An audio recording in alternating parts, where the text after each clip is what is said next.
Olá, bom dia. O programa 5watt, telejornal de negócios do Sindicato do Comércio Varejista de Taubaté e região, começa agora com as principais notícias sobre os impactos do coronavírus no varejo local.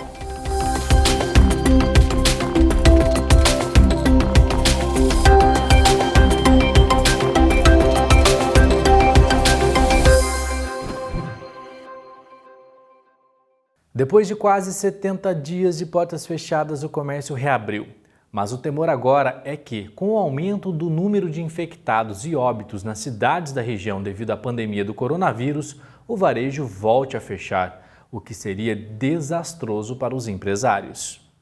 Depois que as lojas reabriram, os comerciantes estão fazendo a parte deles. O álcool em gel virou protagonista. Maquininhas de cartões plastificadas, carrinhos de supermercados higienizados, uso de máscaras obrigatório para todos, funcionários e clientes. Nesta loja de calçados, um saquinho plástico descartável é oferecido para quem quer experimentar o produto antes de comprar. Mesmo assim, há um incentivo para as vendas online. A gente envia foto da mercadoria para o cliente através do WhatsApp ou do site mesmo. Ele escolhe o produto e a gente entrega na casa dele. Isso mesmo com a loja aberta? Mesmo com a loja aberta. É uma nova estratégia, né, do nosso comércio, né, da nossa empresa, que a gente está vendo um grande resultado. A cada 10 vendas realizadas nesta loja de presentes e decoração, 8 o cliente não entra dentro do estabelecimento. A gente está fazendo bastante venda com drive-thru e delivery, né? As pessoas ainda estão meio resistentes de vir até a loja, de escolher o produto e tudo mais. A gente está usando bastante o recurso da internet para poder vender. Este shopping de Taubaté criou um drive-thru antes mesmo da reabertura. Apesar da flexibilização, o cliente pode continuar comprando pela internet ou pelas redes sociais e retirar o produto sem sair do carro. Segundo a administração, em média, 4.000 pessoas estão circulando por dia pelo centro de compras. A gente percebe que o nosso cliente agora tem o comportamento de comprador. Ele vem para o shopping já com a sua ideia, já sabe o que ele vem comprar, já vem determinado. Muitas vezes já faz o contato antecipado por WhatsApp, redes sociais com a loja. E ele já vem direcionado para isso. Já na região central, o fluxo de pessoas foi bastante intenso, principalmente nas 2 primeiras semanas após a flexibilização, com filas nas portas das lojas. Na minha casa mesmo, todos evitam sair ao máximo. Hoje eu tenho uma consulta médica, aproveitei para comprar algo necessário, mas a gente fica sempre tomando as precauções, né? Álcool em gel já traz na bolsa, apesar de os comércios estarem também oferecendo, né? E o mais rápido possível resolver ir para casa, que é o melhor, né? Mas nem todos os consumidores programam suas compras e muitos estão usando a região central para passear e sem a máscara de proteção. Tem uns ou outros que não usam máscara, ou então usa máscara no queixo, né? No queixo, então na testa, já vi gente com máscara na testa. Então, esse realmente não está vindo para ir, vem para passear também, né? Essas atitudes estão deixando os lojistas preocupados, já que o número de infectados pelo coronavírus nas cidades da região não para de crescer. Eu diria que os empresários estão fazendo a sua parte. Estão seguindo aí os modelos, né, que a gente orientou, que as prefeituras orientaram, os protocolos de saúde estão sendo seguidos. Nos causa um pouco de preocupação a questão da população. A gente vê muita gente aí na rua sem máscara, sem o distanciamento necessário, às vezes passeando só. E eu nunca imaginei falar isso, mas nesse momento o que a gente precisa é que as pessoas só saiam de casa se tiver necessidade. Então, aquela chamada compra por impulso não é o caso de acontecer agora. As pessoas precisam vir, fazer as suas compras e voltar para casa. Nós só vamos vencer essa pandemia e voltar mais próximo possível da normalidade com bastante consciência e responsabilidade. Um levantamento feito pela Assessoria Econômica do 5watt mostrou que os pedidos de seguro-desemprego aumentaram 150% em Taubaté durante a quarentena. Nesta loja de departamentos, quase todos os pedidos da coleção outono e inverno foram cancelados. A rede possui 7 estabelecimentos na região e precisou demitir 50 funcionários. Só em Taubaté, 4 colaboradores foram desligados. É evidente que não gostaria que fosse dessa maneira, mas para a gente tentar seguir o varejo em geral, né, as grandes lojas que a gente segue como exemplo, a gente teve que fazer esse desligamento. Já esta loja de calçados reduziu o quadro, dispensando 3 funcionários. Mesmo com a reabertura, houve um remanejamento no horário de trabalho. Antes eram 2 turnos, né? dois horários, e agora a gente está com um horário só, trazendo a equipe, né, no mesmo horário. Tá? Onde tem assim, uma sobrecarga de funcionário, a gente deixa de folga um dia, né?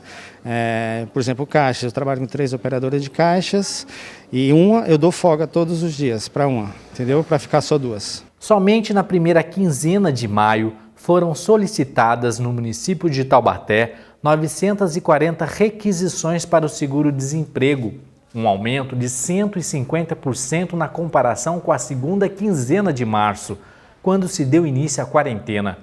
Silvana é proprietária desta loja que vende roupas mais voltadas para as festas e formaturas. O segmento continua parado. Ela também precisou dispensar um funcionário e se adequar nesta reabertura.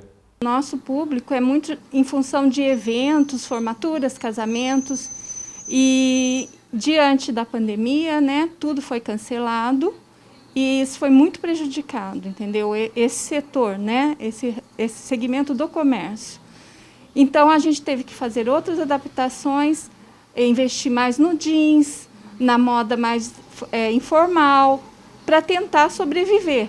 Sobreviver, esse vem sendo o desafio do comércio. E muitos lojistas que conseguiram evitar demissões utilizaram os benefícios da MP 936. Porém, a validade da medida provisória está vencendo. Esse é o assunto de hoje do nosso Espaço Jurídico.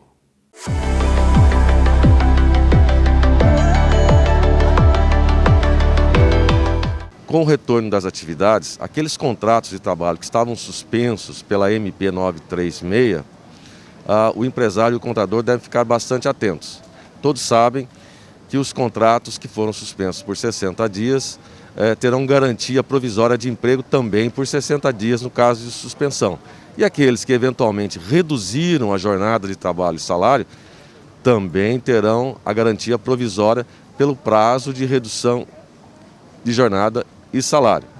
Então, em caso de demissão, após o retorno dessa suspensão, o empresário terá que indenizar, ou seja, pagar o tempo equivalente a essa garantia de emprego. Se ele suspendeu por 30 dias, terá que indenizar por 30 dias. Se suspendeu por 60 dias, em caso de demissão, terá que pagar uma indenização de 60 dias. E aí nós temos mais um complicador, que o contador tem que ficar bastante atento ali, que é a questão da nossa data base, que é 1º de setembro. Ou seja, se eventualmente essa projeção de indenizações atingirem até o mês de agosto, ainda haverá necessidade daquela multa que antecede a data base.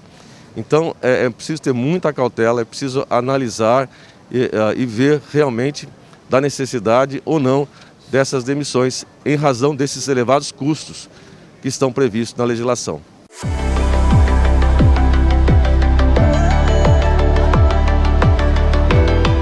O programa 5 Watt faz um rápido intervalo, nós voltamos já.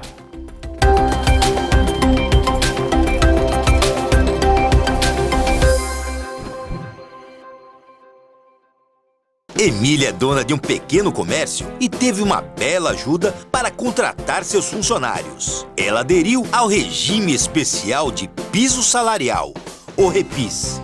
Com ele, as microempresas podem contratar colaboradores com valores salariais diferentes. Resultado: Emília consegue administrar melhor a sua folha de pagamento, investindo assim em outros setores da sua loja. Faça como ela. Procure o 5 Watt e se informe sobre as vantagens do REPIS.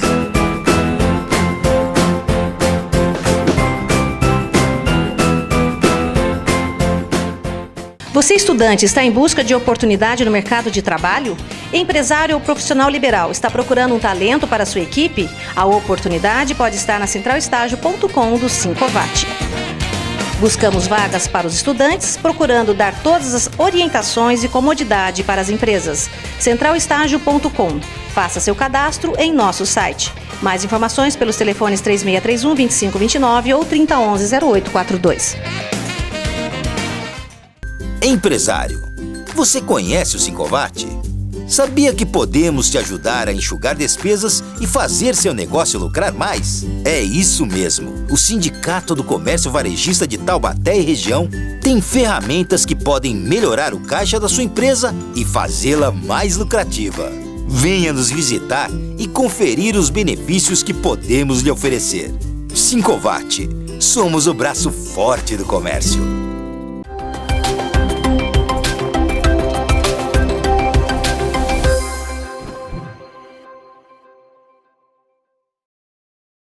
O consumidor está indo menos vezes no supermercado e gastando mais. Após 3 meses de convívio com o novo coronavírus, o comportamento e a frequência dentro dos estabelecimentos também mudaram.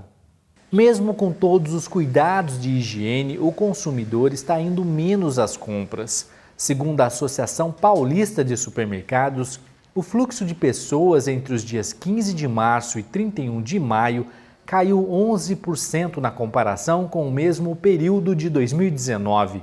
Mas, para não deixar de suprir as suas necessidades, sempre que vai ao supermercado, esse consumidor procura comprar mais itens, como forma de compensar os outros dias em que permanece em casa. Por isso, o seu ticket médio aumentou 38%, passando de R$ 60 antes da pandemia para R$ 82 depois. Agora, a média de itens comprados passou de 10 para 13 produtos, um aumento de 28%. Outro detalhe é que, com muitas pessoas trabalhando em home office e em horários diferentes, o movimento está sendo maior durante as tardes, principalmente nas quartas, quintas e sextas-feiras. Sendo assim, os finais de semana têm perdido cada vez mais força no consumo, registrando em média 31% de importância em 2020, contra 35% no mesmo período do ano passado. Estamos mesmo gastando mais nos supermercados. O índice de confiança do empresário analisado pela Federação do Comércio do Estado de São Paulo caiu 21% em maio. Também houve baixa de 8% na intenção de investir e contratar. E seguindo a tendência, o índice de estoque sofreu queda de 7,8% no mês passado.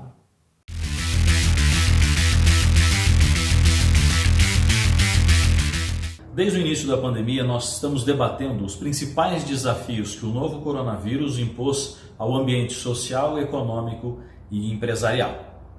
Esse processo, que por si só é sem precedentes, tem consigo um grande desafio.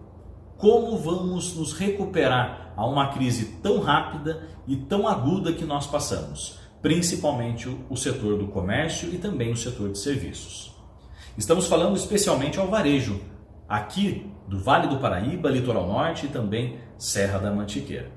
Para todos nós que estamos iniciando um processo de retomada da nossa economia, dos nossos negócios, iniciando o processo e o planejamento de recuperação, principalmente após os últimos 3 meses tão difíceis, temos alguns pontos que são basilares que possamos no nosso negócio aplicar. O primeiro deles é, sem dúvida, fazer um bom diagnóstico de qual é a realidade da empresa após 3 meses tão difíceis. Estamos falando de uma realidade financeira e do fluxo de trabalho. Por isso, a importância de avaliar o número de funcionários e o quadro funcional como um todo. É importante avaliar os prazos para os próximos compromissos, principalmente custos fixos que podem ser negociados e também com os seus fornecedores. Estamos falando do processo de retomada de promoções, divulgação, mas principalmente, dentre isso tudo, do seu fluxo de caixa. É o seu fluxo de caixa que vai garantir liquidez para que você possa sobrepor os próximos meses que continuarão sendo muito desafiadores. É o seu próprio fluxo de caixa que vai te dar a noção real se você necessita de crédito e qual é o tamanho desse crédito. Isso mostra que esse diagnóstico ele é basilar para você fazer um bom prognóstico para o seu segundo semestre, planejamento para o seu segundo semestre. Você precisa saber em qual ponto o seu estabelecimento está. Um segundo ponto que é importantíssimo, com relação ao consumidor. As famílias não voltarão ao consumo pré-crise tão cedo. Há aumento do desemprego, do endividamento e da inadimplência. O consumidor estará mais seletivo e mais racional. Isso impõe grandes desafios à equipe de marketing, divulgação e principalmente de vendas da sua loja e da sua empresa. O treinamento e a boa comunicação com os funcionários são vitais para isso.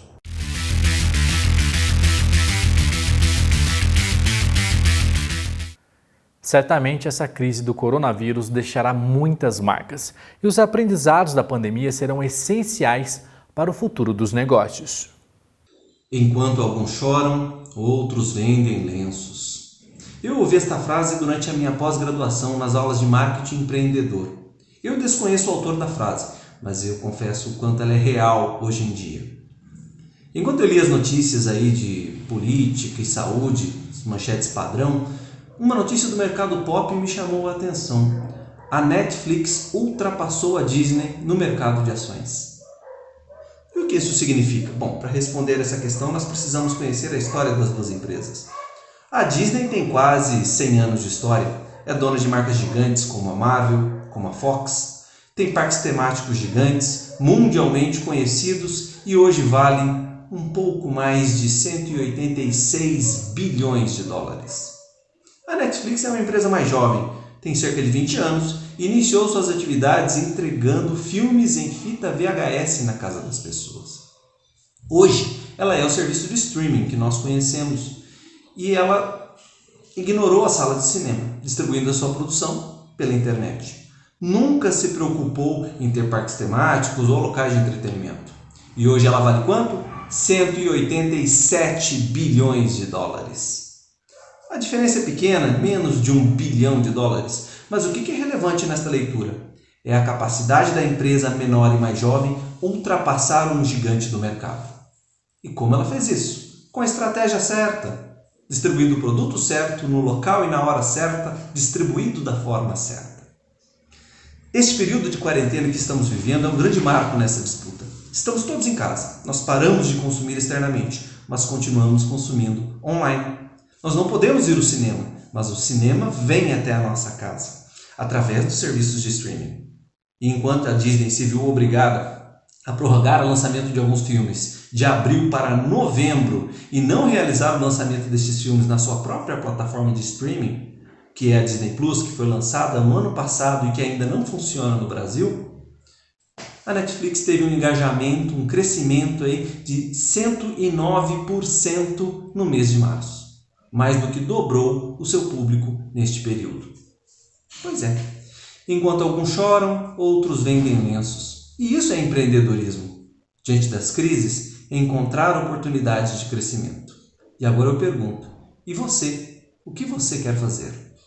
É isso aí, a pergunta do Cadu é válida para os negócios e também para a vida pessoal. O que você vai fazer? Porque agir da mesma maneira de antes dessa pandemia não será mais suficiente. A gente faz mais um intervalo, nós voltamos já.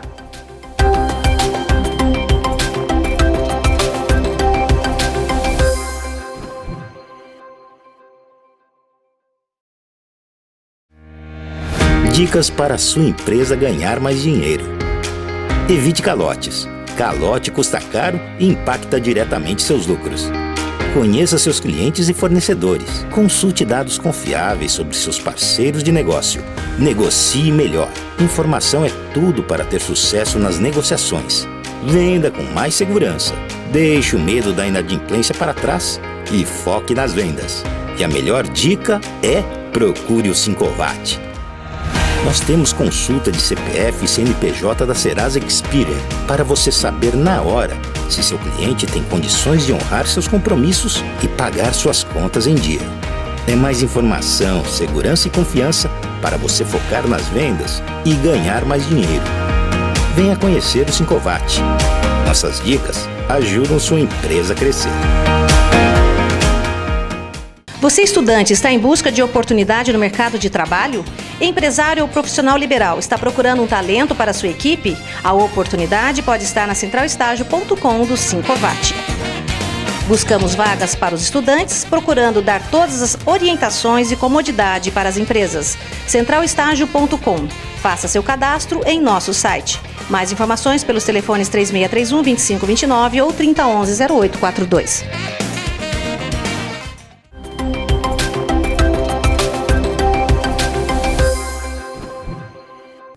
O nosso programa completa no mês que vem 10 anos de produção e exibição aqui pela TV Band Vale.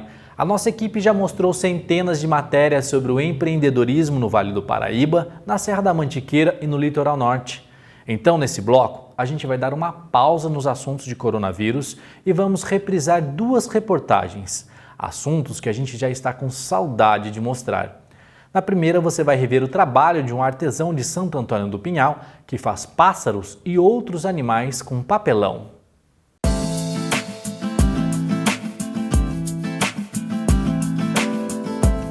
Olhando assim, estes passarinhos parecem reais.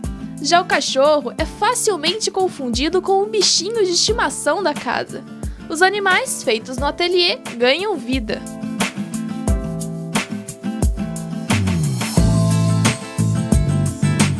Tudo aqui é reciclado e pode acreditar, todas as peças são feitas com papelão. Antônio é apaixonado por artesanato desde criança. De um hobby, acabou virando a sua atividade principal. Há 5 anos, começou a trabalhar com o papelão por influência da esposa, Tatiana.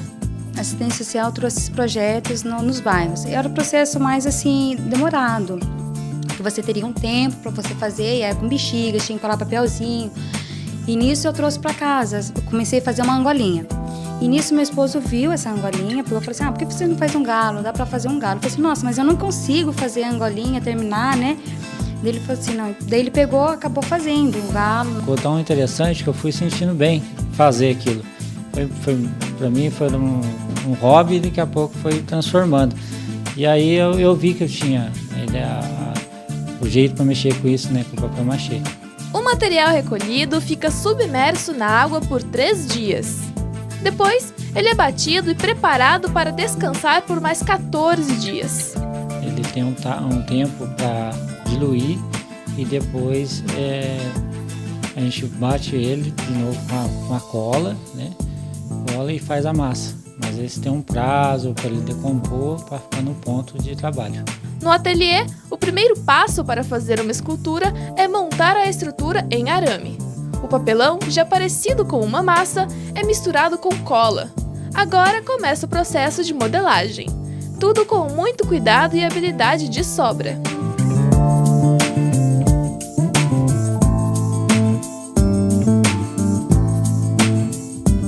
Aos poucos, a escultura vai ganhando forma.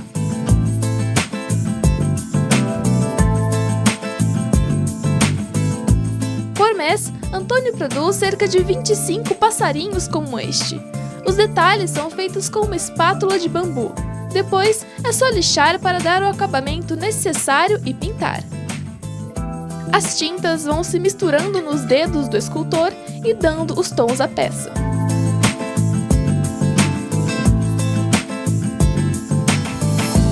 O legal da pintar dedo, a tinta penetra, né, dentro do papel. Então, a peça vai ficar mais bonita, né? O pincel é necessário apenas para os pequenos detalhes.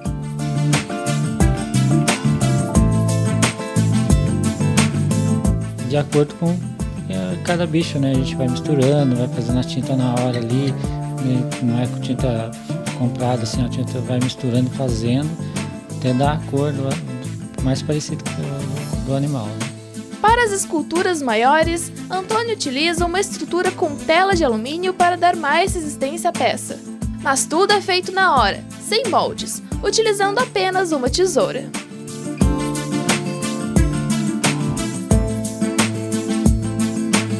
Já foram mais de 500 esculturas produzidas. Por mês, são cerca de 150 quilos de papel reciclado. Para fazer uma escultura como este galo, por exemplo, Antônio gasta um mês de muito trabalho.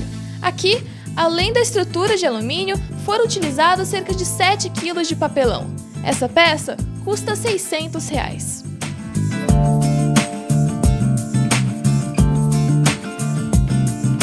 O que é a ideia do papel? É a reciclagem, né? Reciclar, transformar em arte novamente, a arte exclusiva, cada passarinho tem a sua característica, né? O papel, a gente né, vai ser descartado, às vezes vai ser jogado fora, o papel, a revista, o jornal, a gente aproveita isso, né? E dá um aspecto de arte para ele. É um belo trabalho esse do Antônio, hein? E nós vamos terminar o jornal agora mostrando uma produção de carne de lata em Redenção da Serra.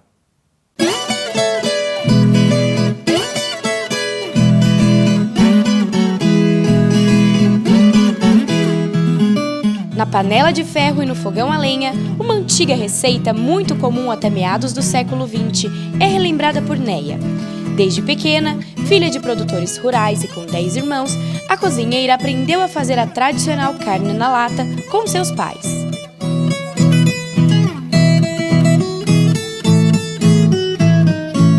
Eu aprendi com a minha mãe, né, que ela fazia muito, matava os porcos, lidava, fazia o torresmo, fazia a carne e conservava na banha. Aí a gente era uma família muito humilde, muito pobre, né, era muita gente e tinha que criar para sobreviver. O tempero é feito apenas com alho e sal. Depois, a banha é colocada para esquentar e a carne é despejada. O tempo de cozimento é de aproximadamente 40 minutos. O porco, a gente mata ele, daí do próprio porco, porco você tira a banha, aí da própria banha você conserva a carne do torresmo também, tudo feito aqui. A gente sabe que antigamente não existia energia e muito menos geladeira, principalmente na roça. E para conservar a carne de porco, era feito todo esse processo. Depois de frita, é só deixar a carne esfriar e voltar para a banha. Na hora de consumir, é necessário colocar de novo no fogão por alguns minutos.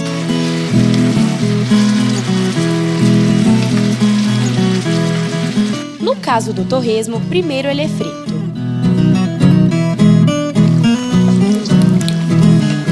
Depois, é resfriado e mergulhado na banha por pelo menos uma semana. Esse procedimento é necessário para pururucar. Você vai temperar ele, né, e dar uma pré-fritada. Aí depois dessa pré-fritada você vai pegar, vai guardar num pacote ou numa vasilha, coloca ou no freezer ou na geladeira. Aí depois você vai esquentar a banha, bem quente, aí você vai soltar ele na banha para ele pururucar. Aí ele está pronto. Neia sempre fez a carne na lata para sua família, mas foi em 2008, após um convite para participar de um evento, que começou a produzir para vender.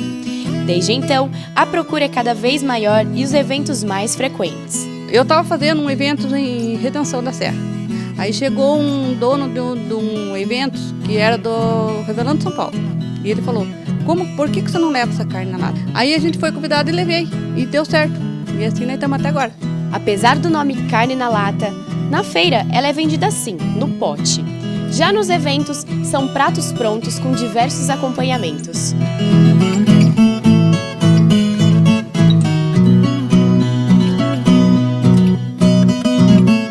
Dependendo da época, Neia chega a produzir mais de 500 quilos por semana. Cada pote desses tem 1 quilo e custa, em média, R$20. Chega na feira e fala, nossa, eu tô lembrando da minha comidinha da minha mãe, da minha avó, que saudade da comidinha da mãe, a comidinha da avó. E a panela de ferro e o fogão de lenha faz muita diferença.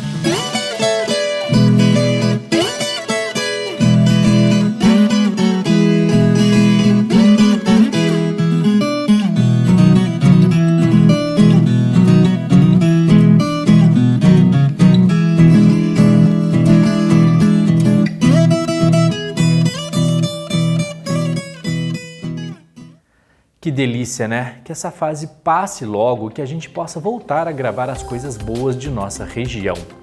O programa de hoje termina aqui. Todo esse conteúdo também está disponível em nosso canal de vídeos no YouTube. Já são mais de 3,5 milhões de visualizações. Acesse também nosso site e nossas redes sociais. A gente se vê na próxima edição. Até lá e um ótimo final de semana para você.